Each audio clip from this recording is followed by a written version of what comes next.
İran, İsrailin onlara qarşı aqressiyasını dayandıracağı təqdirdə hücumları dayandırmağa hazırdır. Bu barədə İranın Xarici İşlər Naziri Abbas Araqçı məlumat verib. Bundan əlavə o bildirib ki, İran özündə nüvə silahının olmadığını təmin edən saziş imzalamağa hazırdır. Araqçının sözlərinə görə rəsmi Tehran Amerika Birləşmiş Ştatlarının İrana qarşı hücumda iştirak etmədiyinə dair iddialarına inanmır.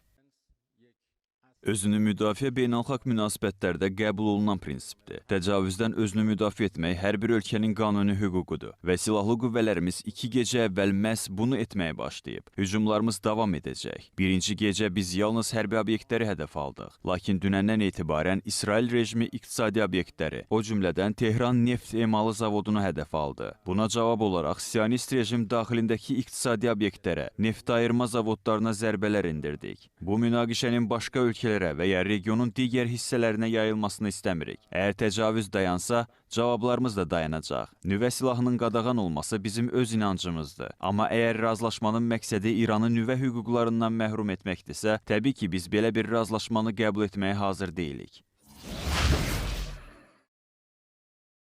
Hazırda Tehranın siyasi dairələrində İsrail kəşfiyyatının İran xüsusi xidmət orqanlarına və ordusuna aid məlumatlara yüksək dəqiqliklə necə çıxış əldə etməsi ilə bağlı fəal müzakirələr gedir. İddialara görə bu məlumatların toplanmasında İranda yaşayan bir neçə erməni əsas rol oynayıb. Təxminən 6-7 ay əvvəl Qərb ölkələrinin birində yaşayan erməni diasporunun tanınmış nümayəndələrindən biri Tehrana gəlib. O, böyük biznes yaratmaq bəhanəsi ilə əksəriyyəti yerli ermənilərdən ibarət komanda yaradıb. Daha sonra həmin diaspor rəhbəri bir neçə həftə Ermənistanda olub, orada da yeni şirkət açıb. Həmin şirkət vasitəsilə o Qərb ölkələrindən, xüsusən də Fransadan Ermənistana ərzaq məhsulları ixrac etməyə başlayıb. Bu mallar daha sonra erməni şirkəti vasitəsilə yenidən İrana satılıb. Beləliklə, İran ordusunun yüksək rütbəli zabitləri ilə daimi əlaqə şəbəkəsi qurulub. Ticarət böyüdükcə əlaqələr şəxsi və hətta ailə bağlarına çevrilib. Məhz ordunu ərzaqla təmin edən bu erməni şirkətinin və onun rəhbərinin köməyi ilə mühüm məxfi məlumatlar əldə edilərək qarşı tərəfə ötürülüb deyə məlumatda qeyd olunub.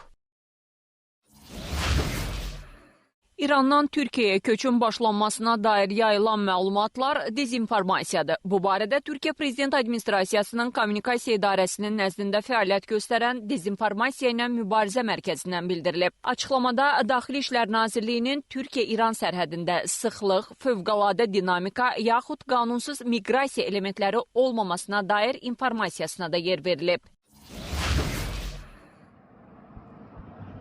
Yaxın Şərqdə hərbi siyasi gərginlik fonunda qlobal iqtisadiyyat yenidən sınaq qarşısındadır. İran-İsrail qarşıdurması enerji bazarlarında ciddi dalğalanmaya səbəb olub. Hücum baş verdiyi andan etibarən neftin qiyməti bir gecədə yüksək həddə çatıb. İraq Xarici İşlər Naziri Fuad Hüseyn vəziyyətin daha da gərginləşəcəyi təqdirdə qara qızılın bir barelinin qiymətinin 200-300 dollara qədər artacağını bildirib. Bu isə öz növbəsində benzin və dizel qiymətlərinin bahalaşmasına və bir sıra sahələrdə inflyasiyaya səbəb ola bilər. Hazırda İran dünya neftinin təqribən 3%-ni istehsal edir. İranlı rəsmilər vəziyyətin daha da kəskinləşəcəyi təqdirdə Hörmüz boğazını bağlama ehtimalını da gündəmə gətiriblər. Bu isə qlobal enerji təchizatına ciddi zərbə ola bilər. Çünki dünya neftinin təxminən 1/5 mühüm tranzit məntəqəsi olan bu boğazdan keçir. Burada hər hansı müdaxilə isə İran neftinin ən böyük alıcısı Çinə də zərbə verə bilər. Həmçinin istənilən pozuntu birbaşa Amerika Birləşmiş Ştatlarına da təsir edəcək. Belə bir senaridə enerji idxalına güclü şəkildə bağlı olan ölkələr, ilk növbədə Hindistan və bir sıra Avropa dövlətləri də zərbə alacaq. Qara qızıla ödənəcək vəsaiti artdıqca bu ölkələrin daxili bazarlarında inflyasiya təzyiqləri güclənəcək. İsrail ve İran arasındaki bu savaşın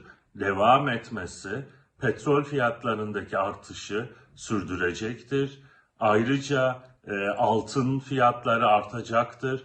Çünkü İsrail ve İran arasındaki savaş bir belirsizlik ortamı oluşturacak ve yatırımcılar güvenli liman olan altına yöneleceklerdir. Altına olan talebin artmasıyla altın fiyatları da artacaktır. Neftin qiymətlərinin yaxın gələcəkdə necə dəyişəcəyi böyük ehtimalla İranın İsrailin hücumlarına hansı səviyyədə cavab verəcəyindən asılı olacaq. Əgər yaxın şərqdəki böhran genişlənərsə, bu sadəcə siyasi xəritəni deyil, beynəlxalq ticarət şərtlərini və istehlakçı davranışlarını da dəyişə bilər.